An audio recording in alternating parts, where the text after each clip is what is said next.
Hello, my friends. Thank you so much for coming by my channel today. As always, it is greatly appreciated when you take your free time out to come and listen to me talk about knives. Yeah, time is precious, so thank you very much. Okay, so thought I would throw up this quick little video to share with you guys a knife that I've been really enjoying and carrying lately.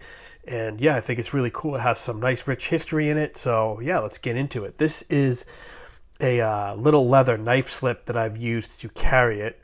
And basically I just dropped this in my pocket and I tied this braided leather lanyard on here so that when I'm ready to get the knife, I just yank it out of my pocket and yeah, it's quick, easy access. All right. So these you can get at Shire Supply Company or Shire Company Supply. I'm not really sure how you read that, but I believe this is a maker on Etsy, so go ahead and check it out. If I can find the link, I'll put it down in the description below.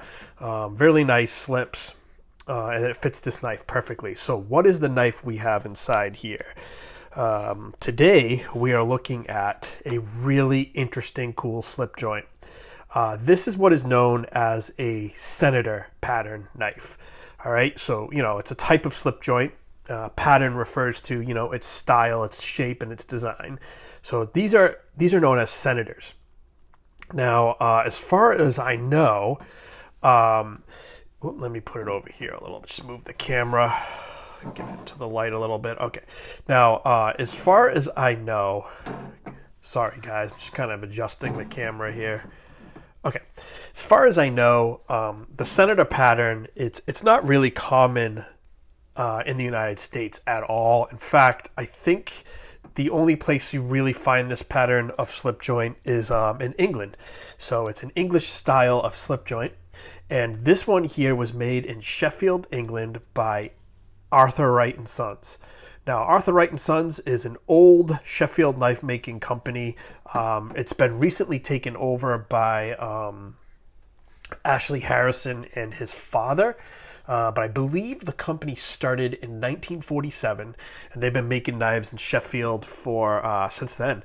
And within the last 10 years or so, the company sort of kind of been like running into the ground, and then Ashley Harrison, his father, took over the company and sort of revived it, and now they're just once again making beautiful Sheffield made English knives, and this is one of them right here. I was so excited to see this knife being offered by them, so I went ahead and placed an order for it, and yeah, it arrived fairly quick. These were made to order at the time, so really, really cool. It's not like they may have stocked a few of them, but I believe once you ordered them, they were being made and then shipped out.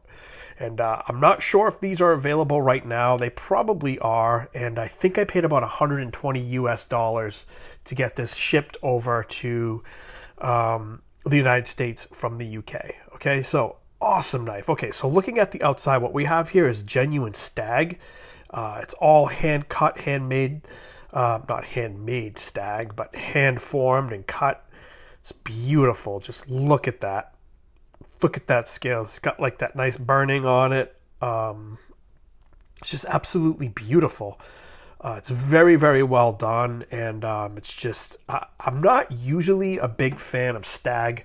It's not really something that I get into, but on this knife, it just looks beautiful. I love it. The spine has this scroll work down the back spring, which is all done by hand, and then file work on the liners, the brass liners. Once again, all done by hand. This is beautifully well done. It's not perfect, but it's all hand done. The spring sits a little proud. You can see it there. It sits a little proud. It's not 100% flush. It doesn't really bother me. I just like the fact that I have this beautifully well done handmade knife that came out of Sheffield. Now, I said this knife has some rich history in it, and it does because the Sheffield knife making industry goes way, way, way back. I don't know exactly how long ago, but well over 100 years ago. I think Sheffield was making knives and blades, and actually probably about 200 years ago, I would say. And it's just really cool for me to own a piece of knife history in my collection, and I really love it. So the Senator pattern is characterized by sort of like an equal end shape. Kind of looks like the shape of a Congress. Equal ended bolsters, but we got one blade here, and the blade, oh man, it's beautiful. This is what is known as a lamb's foot. Now, very similar to a sheep's foot, except for the fact that it's a little bit wider down here towards the tang than it is over here towards the tip. So it sort of tapers down a little bit, not drastically, but very, very little. And that's what is known as a lamb's foot. It's what sort of differentiates it from a standard sheep's foot, which maintains the same length, although the same width, all the way down towards the tip. All right, so this is a really cool, unique type of blade, and I'm not I'm not really a huge fan of sheep's foot shape blade, but this is just really cool because a lamb's foot is very stereotypical of a Sheffield made pocket knife. So yeah, you would have seen a lot of these in Sheffield about 100 years ago. This type of blade shape, because it's a great utility blade, just a standard, very, very great blade for all kinds of small cutting jobs. This thing will do it no problem. I believe this is a carbon steel. I'll see if I can get the exact specs and put it down below. I definitely know it's a carbon steel. I just don't know which type of carbon steel it is. It has a very hard pull. Yeah, these knives by Wright and Son, they usually just have a really hard pull, really nice walk and talk. It doesn't have a half stop, but really nice acoustics on the opening and closing, if that's the thing you're sort of you're into. It's got brass pins. These, I believe, are nickel silver bolsters. And yeah, it's just a beautiful pocket knife, guys. I absolutely love it.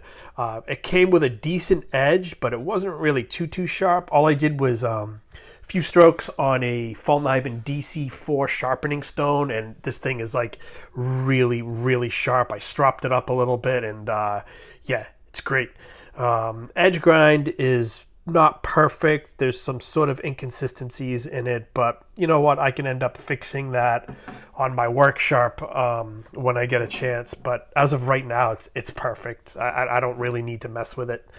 It's just a beautiful knife, guys. I highly recommend if you guys are into knives that have rich history and a really nice something unique to add to your collection to sort of, I don't know, add some culture to your collection, I guess. If that's something that you're into, then this is a great option. You can see the Tang stamp there, Arthur Wright and Sons, Sheffield, England. Now, I would go over and check these guys out. They're making beautiful knives now, and they're fairly reasonably priced. And yeah, fantastic. I'm really happy to have this. Oh, look at that. This is the only knife I have that has like detail work like that on the back spring and liners, so I'm really into it. All right, guys. Yeah, thank you so much for coming by. That's all I wanted to show you. Go ahead and check out Arthur Wright and Sons. I'll put a link down in the description below. Grab yourself one of these Senators. These are fantastic. I've been carrying this for the past few days, and I'm going to carry it throughout the weekend. Probably carry it to the office next week too. It's just been a fantastic knife to use and carry and just enjoy. Yeah, that's it. That's all I got for you today, guys. Until next time, stay safe.